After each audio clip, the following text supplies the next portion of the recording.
Oy, Ginong Gallagher, meron ka ba? Susi para sa safe sa kwarto mo. Isang tip tungkol sa malalaswang larawan ng mga bata ang nagturo sa pulis sa isang nasa hustong gulang na lalaki. Pakiramdam ko pa rin ay parang tanga ako. Sige na, wag. Walang pag-uusga dito, gaya na sabi ko. Isasama kita sa paghahalugog sa bahay ng veterano ng Air Force at sa sinabi ng pulis na natagpuan nila.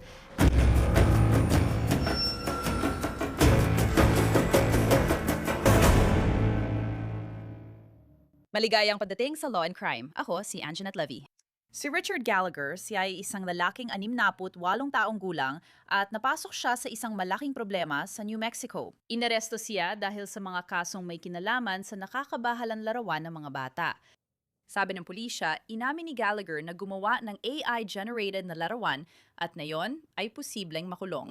Ano yon? Sige, lumabas ka muna sandali para sa amin. Bakit? Ipapaliwanag namin sa'yo. May kandado ba dito? Wala. Pero bumabagsak ito. Bumabagsak ito. Oo, susubukan kong ayusin ito. Sige, Wala sa akin na pangbukas ko ng kandado. Sige. O, siya. makikipag-usap kami sa'yo mamaya. Pwede ka bang pumunta sa opisyal doon kasi bukas ang side na yon, pakiusap. Oo, sige, salamat. Kumapit ka lang. Kukumpletuhin namin lahat para sa'yo. Nangyari ito nung umaga ng Disyembre 2025 matapos makatanggap ng tip ang pulisya tungkol kay Gallagher mula sa National Center for Missing and Exploited Children. Dumating ang tip na yon 3 buwan bago, noong Setyembre. Ngunit ayon sa opisina ng Attorney General ng New Mexico, ginamit ng mga ahente ang oras sa pagsubaybay sa IP address at surveillance. At lahat ng ito ay nauwi kay Richard Gallagher. Ayon sa ahente, ang Synchronous Technologies, isang cloud storage service, ay nag-tip kay NCMEC ukol sa user na may material na may kaugnayan sa pang-aabuso sa bata. Lumabas ka dito agad. Sige, lumabas ka sa gate. Click. Sige. Tara na. Para sa atin, sandali lang. Hawakan mo lang sa dalawang gilid. Ano?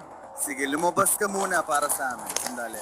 Bakit? Anong nangyayari sa'yo? Nandito lang kami sandali. May kandado ba dito? Nasa sahig din. Hawakan mo ng mahigpit. Sige, kakausapin ka namin mamaya. Pwede mo bang puntahan yung pulis doon dahil bukas yon, pakiusap? Sige, salamat.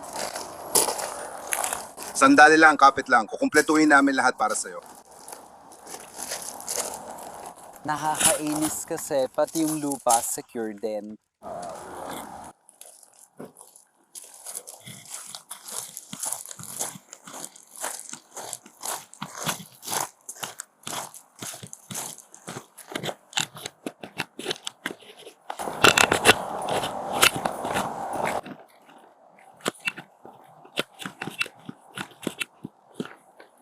Isang Ginoo ang nanonood mula sa bahay sa tapat. Hawak ang cellphone. Pero ang kanyang team ay gagawing hindi ito mangyari. Salamat.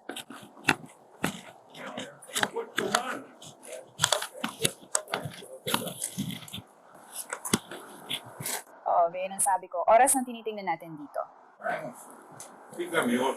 Huwag matakot, kunin mo lang. Nandito kami para sa'yo. Walang dapat alalahanin.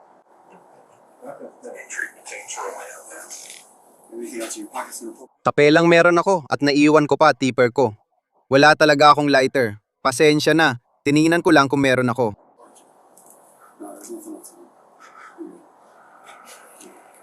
Yun lang ba? Oo, yun lang.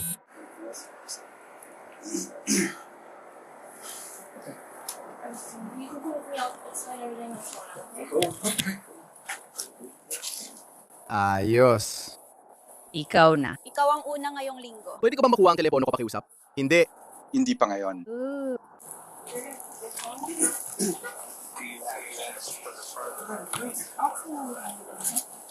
Oo. Wala siyang susi sa kanya, di ba? Wala siya. Oo, baka mas madali sa likod dumaan. Kaysa ihatid siya pabalik sa loob ng bahay. Hawak ng mga ahente ang telepono ni Gallagher na mahalaga sa investigasyon. Pagkatapos niyang palabasin, susunod namang maghahalugog ng bahay ang ibang ahente. Sa kanan, may counter at isa pang kwarto. Hindi ko alam kung sala yun, pero mas malalim pa ang loob pagkatapos ng kwarto. Pulisya ito, may tao ba sa loob? Magpakilala kayo.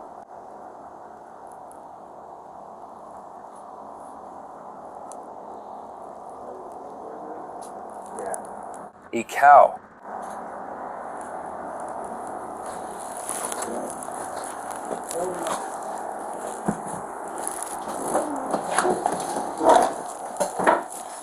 Buksan mo ang pinto dito. Hagdanan. Oh, sandali lang dito. Gets mo na. Sige, ang team. Alis na muna ako at sige. May pinto sa kaliwa, kaya doon ako pupunta. Lahat ng ito. Sige, Mitch at Holly, kung papasok kayo doon, surinin niyo mabuti ang sofa at ang buong lugar na yon. Dito sa loob, iparada mismo sa loob ng garahe.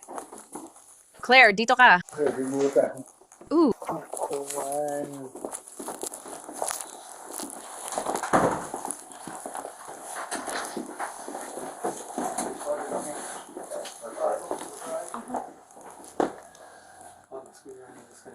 Pulis. Departamento! Search warrant! Gusto mo pang dumaan sa hagdan? Kung nandiyan ka sa bahay, magpakilala ka.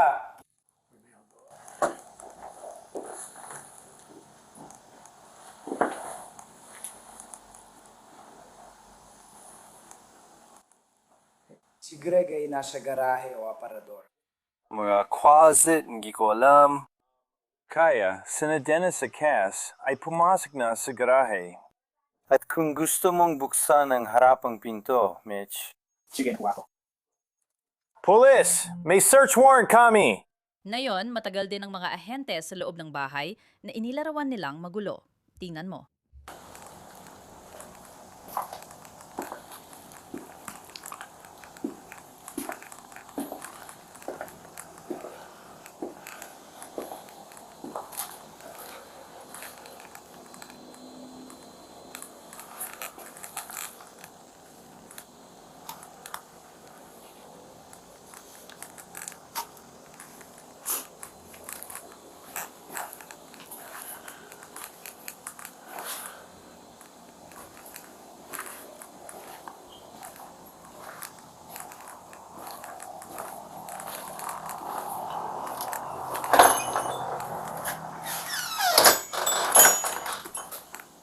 Lagpas alas 7 na ng umaga at matagal ding nagtagal ang mga ahente at pulis dito para mangulikta ng electronics at ebidensya.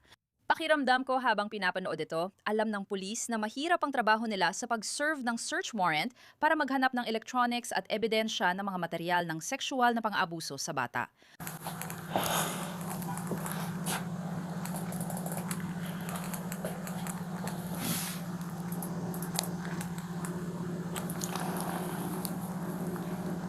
Pwede nating salain muna yan kahit papaano.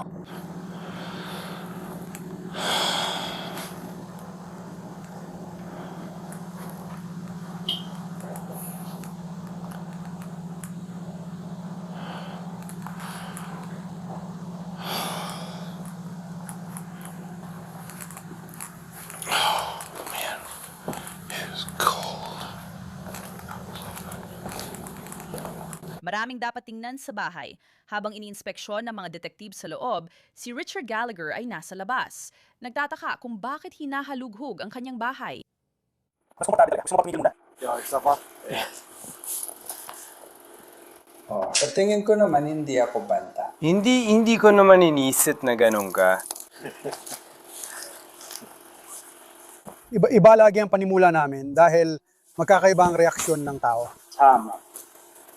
Akin ang araw kasi kahit paano pinapainit na ako. Kaya pala may jacket ka pa sa ibabaw ng hoodie mo. Oo, hindi ko sabihin, hindi naman masama ang panahon dito. Pero hindi rin naman. Hindi rin naman tulad ng Sa totoo lang, nagsimulang mawala ang araw, pare. Nawala ang araw sandali, tapos lumamig bigla. yung mga ulap, pinalamig na kaunti. Oo. Oo nga, pare.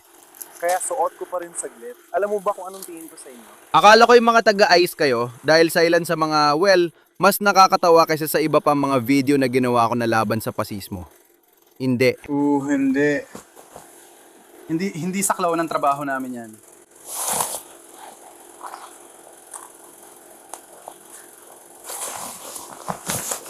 Hindi ko alam kung taga-suporta kayo ni Trump, pero hindi ko talaga siya gusto.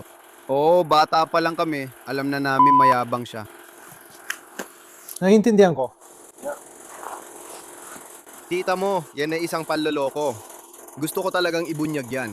Kasi isa yan sa pinakamalaking panloloko. Isa sa pinakamalaki sa buong mundo. Isa itong romance scam na ginagawa niya sa lahat. Una, sinusubukan niyang ihiwalay ka dahil yan ang unang ginagawa ng romance scammer. Pagkatapos kang makilala sa pampublikong site, gusto nilang mapag-isa ka. Dahil ayaw nilang ikaw ay makipag-chat sa ibang tao. Gusto nilang mag-isa ka lang. Kaya pumupunta sila sa Telegram. O kaya, ang bago nilang pinupuntahan ay Zang. At pumunta ako at tiningnan ko yon. Ang pangit ng site na yon. Hindi ko nga papasukin yon. Pero dati, hindi naman Gmail yon. Sa Gmail, may lugar doon na pwede kang makipag-usap, pwede kang mag-chat, Google Chat. Sige. Iyan ang dating ginagamit ng mga Nigerian Yahoo boys para mapatawag kanila. Oo, kaya kapag may nagsabi niyan, sasabihin ko agad, hindi, scammer ka. Si Zany na yon, hindi ko pa narinigang. Oo, siguro nga. Nasa Google Play ito. Nag-message ako sa kanila at tinanong bakit nila ito inilalagay.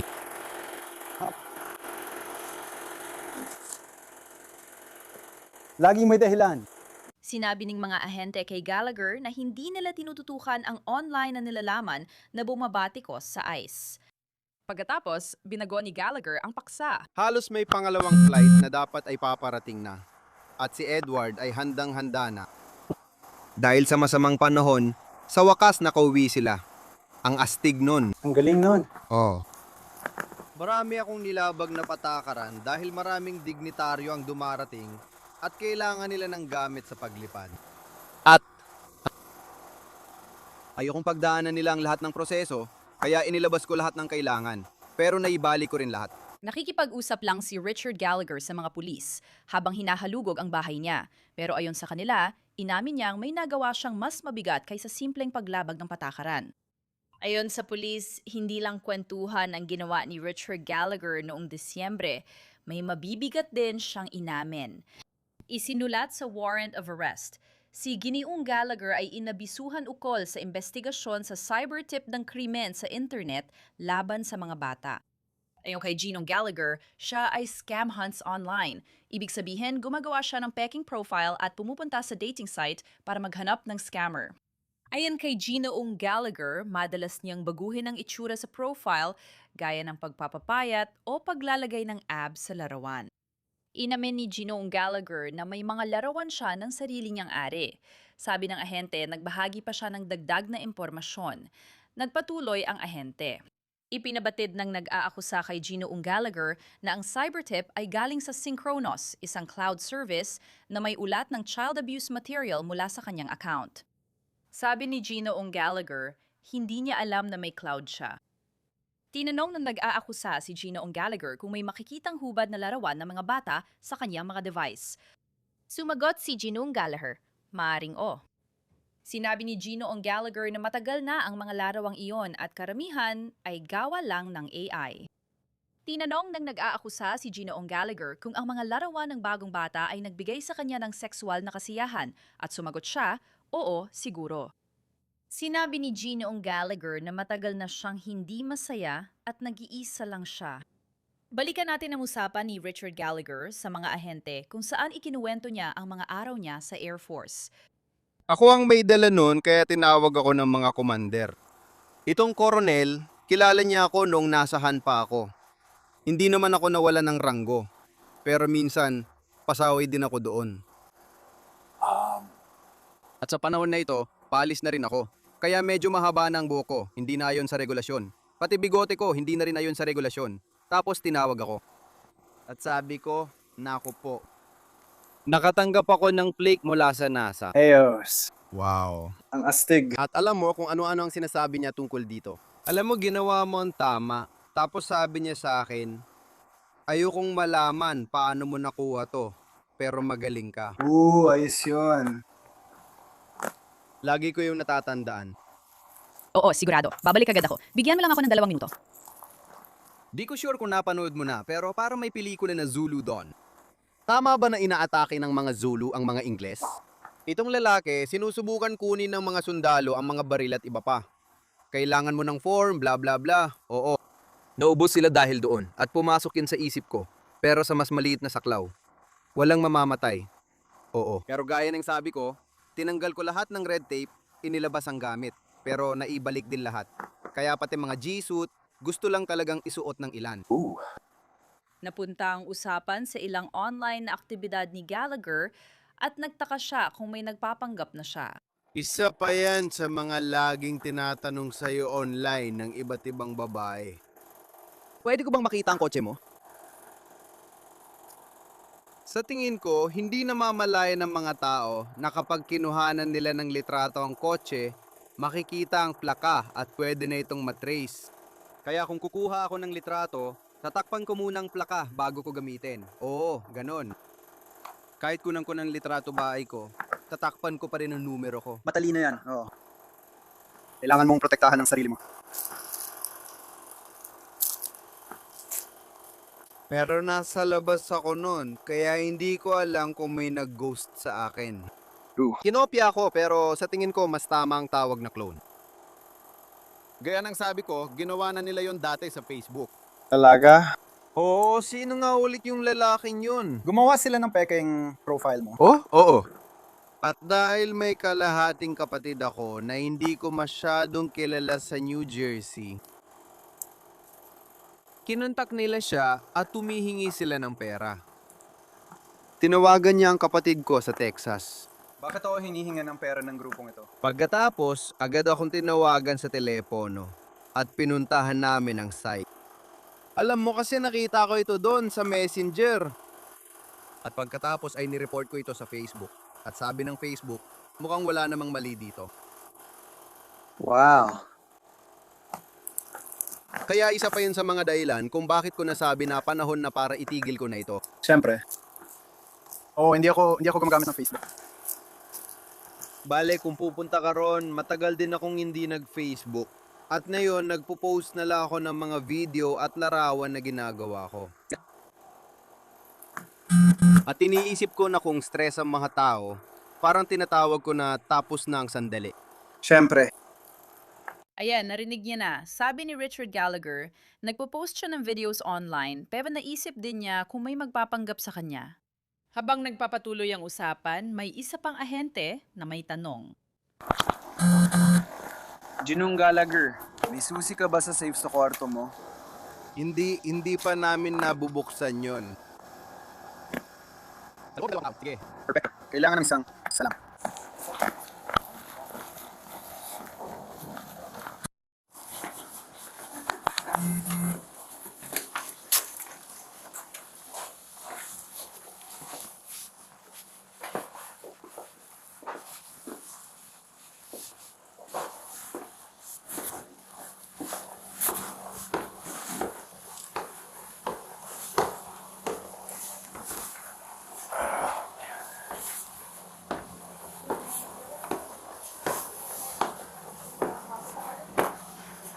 Yung locksmith?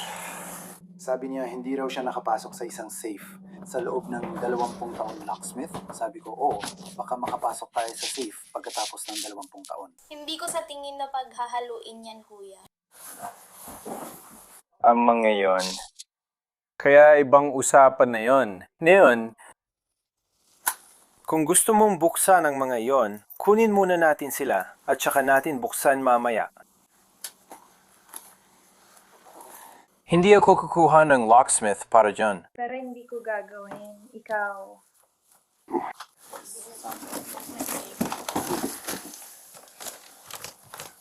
Mayroong isang bagay dito, sa tingin ko. Mas maraming papel. Hindi ko alam. May mabigat dito sa loob.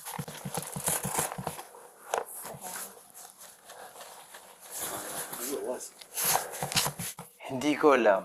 Iginagalaw mo ito. Ibig kong sabihin, kapag nalampasan mo na yung bigat ng parang, Baka may laman sa loob kasi nararamdaman ko. O, pag hinawakan mo yung hawakan, maamoy mo rin yung papel na to. Hindi ko alam. Ibig kong sabihin, nasa iyo na yan kung gusto mong kunin yung mga yon o hindi. Sige. Hindi ko alam kung talagang napunta na siya sa ganun. Magiging maayos ang lahat.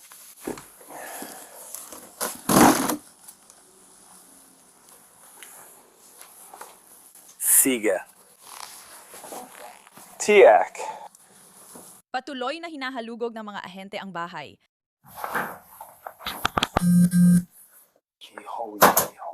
May labas dito, tama? Sa kalsada at malaking serye. Sa labas at tama sa kalsada mo para sa kompletong serye. Nasaan na silang lahat? Nakita ni Catherine ang ilan sa mga ito. Basta mga CD sila at hindi BVD. Pero may mga larawan. At pagkatapos, May parang gawang bahay. palagi ko, kinuha namin ang mga yon. Nabistahin ang mga civics. Lalo na dahil nakasulat na pictures ang iba sa kanila. Siguro 12. Sige. At paano naman yung meron tayo na parang Homemade na VHS tapes. baka pwede mo itong ma-preview. Meron siyang parang maliit na CD o DVD o kung ano man. Yun ay isang. At may ilan pa na natitira. Kaya na tayong problema.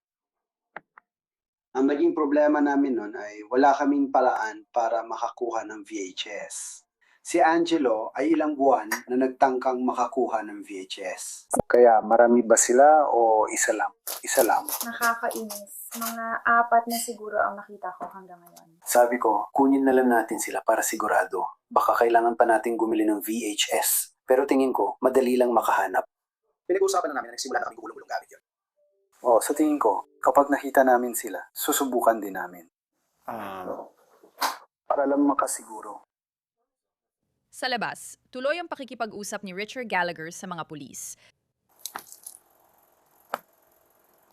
Tapos nagkaroon ako ng isa sa mga maliliit na computer na ito.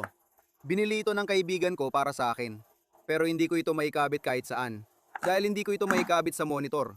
Kasi masyado ng luma ang monitor ko. Sige. Kasi akala ko talagang astig lang niya. Oo. Mas gusto ko talagang mouse. Oo. Oo, sinusubukan kong gawin ng trap. Ganun ka. Kahit sa mga laptop ko, may mouse ako para sa lahat ng job. Kaya umaakit ako doon isang beses sa isang linggo. At ginagawa ko tuwing linggo. Oo naman.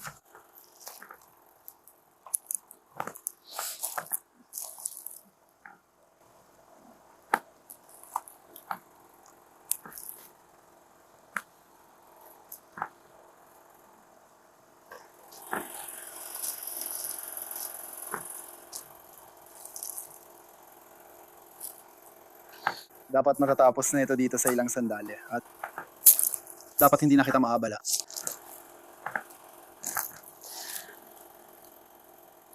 Kinahalagahan namin ang iyong pakikipagtulungan. Sa totoo lang, napaka-professional at mababait kayo. Pero pakiramdam ko pa rin ay parang tanga ako. Nahihiya ako.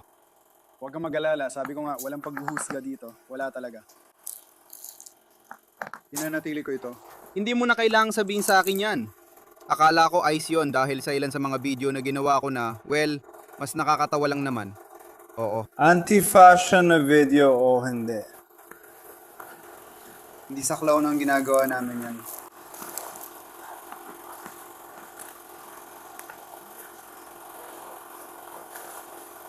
Hindi ko alam kung taga-suporta kayo ni Trump, pero hindi ko talaga siya gusto.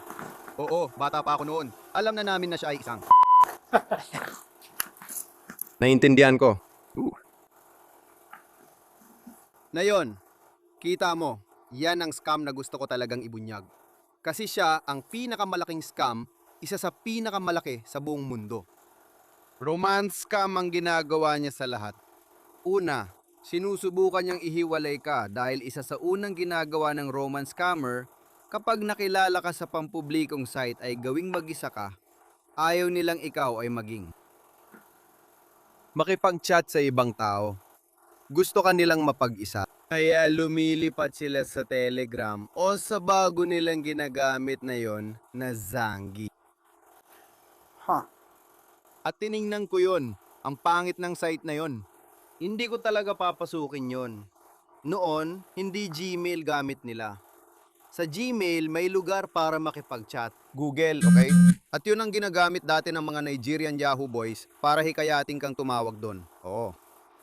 Kaya kapag may nagsabing ganun, agad kong sasabihin, scammer ka. At na yun, si Zangi na. Hindi ko pa nga naririnig ang tungkol sa Zangi. Oo, maaring ganun nga. Nasa Google Play ito. Nag-message ako sa kanila at tinanong kung bakit nila binibenta ang mga ito.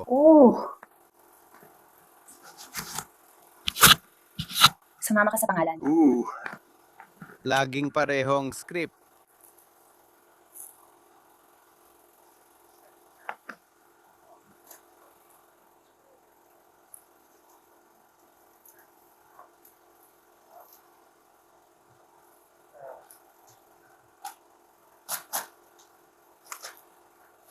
Nung nagsisimula ako, minsan din akong tumanggap ng puhunan. Na-tip mula sa isa sa mga scam na ito. Talaga? Sayang lang ng oras. Nawalan ako ng pera dong. Hindi ko talaga pinag-aralan yon. Tinawagan ko lang tao ko at sabi ko, parang penny stock lang.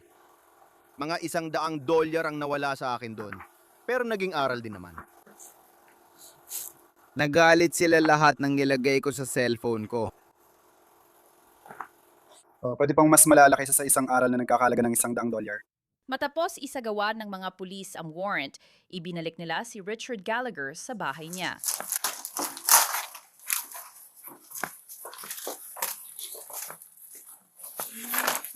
Hindi. Gito. Ayan, yan ang susi ng bahay ko. Sige, kung ganon. Lahat ng mga susi. Sige, salamat sa pakikipagtulungan mo, Ginoong Gallagher. Sabihin na lang natin kakaiba ko lang yun. Pero alam mo, At muli, matatag ako tungkol sa online. Alam mo, wala pang naging katulad.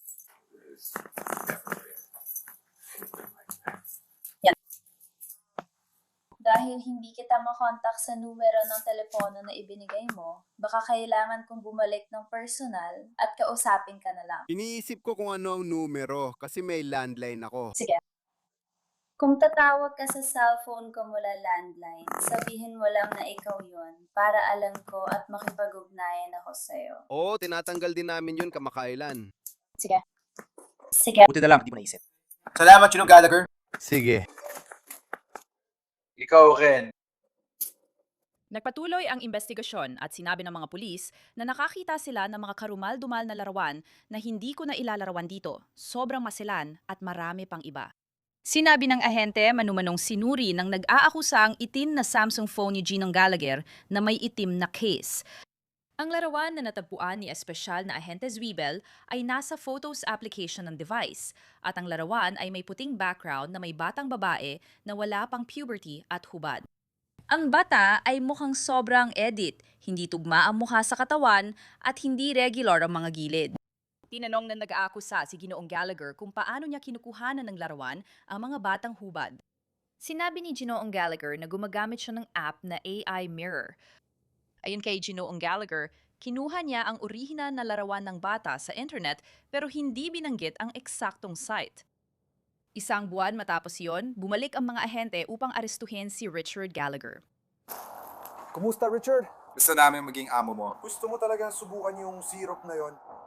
Kaka-check ko lang kahapon, dito lang kailangan gawin. Sige, nandito na ulit ako. Pwede ko bang ilak muna ang bahay ko? Kami na ang bahala doon. Kami na ang mag-aasikaso ng lahat ng yan. Kami na ang bahala. Grabe. Kailangan kong tawagan ng abogado ko. Yun ang abogado ko. Aray. Sakit yan. Hindi ko pa naranasan ng mga ganito dati. Nandito tayong lahat sa bagay na ito. Idodoble lock natin ito. Kailangan lang natin doblehin ang lock para hindi ito humigpit pa sa'yo, okay? Alam mo ba kung saan ang mga susi ng bahay mo? Sa totoo lang, nakalak ang harapang pinto. Yung likod na pinto, hindi. Sige. Pero kailangan mo ng susi ng bahay para ilak. Oo, nasa bulsa ko sila. Sige, kunin namin siya. Kukunin namin siya. Sige. Kukunin namin ang mga susi mo sa bulsa mo, ayos lang. Tara dito sa sasakyan, kukunin namin ang susi at ilalak ang bahay mo para sa'yo, ayos lang. Sige, magandang maaga. Maaga. Check ko lang kagabi. Ako na lang. Pupunta mag-isa. Gusto ko talagang isuot ang sapatos ko. Sige, may sapatos ka ba? Suot mo ng sapatos mo. Pero kunin mo na lang sila. Ibig ko sabihin, kapag nakalagpas ka na, bibigyan ka naman nila ng ibang sapatos. Yuf ko. Halika dito para makapkapan ka rin namin. Sandali lang. Sige, magsimula na tayo. Nasa bulsa ko ang susi at marami akong dala. Hindi. Nakuha ko ang tanso. Sige, hahanapin ko ang... Lumapit ka dito para sa akin. Sige, ganito lang. Paupuin lang kita dito sandali.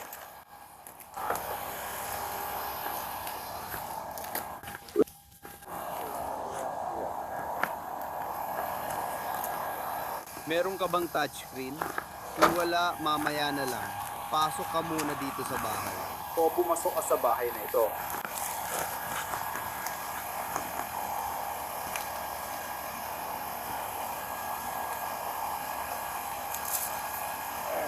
Nasa malalim akong aksyon.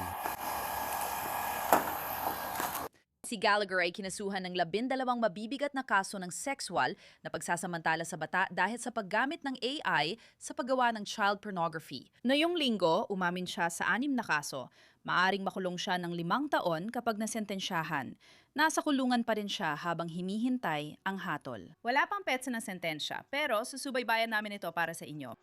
Iyan na po ang pagtatapos ng episode na ito ng Law and Crime. Ako po si Anjanette Levy. Maraming salamat sa pagsama sa akin. Magkikita tayo dito sa susunod.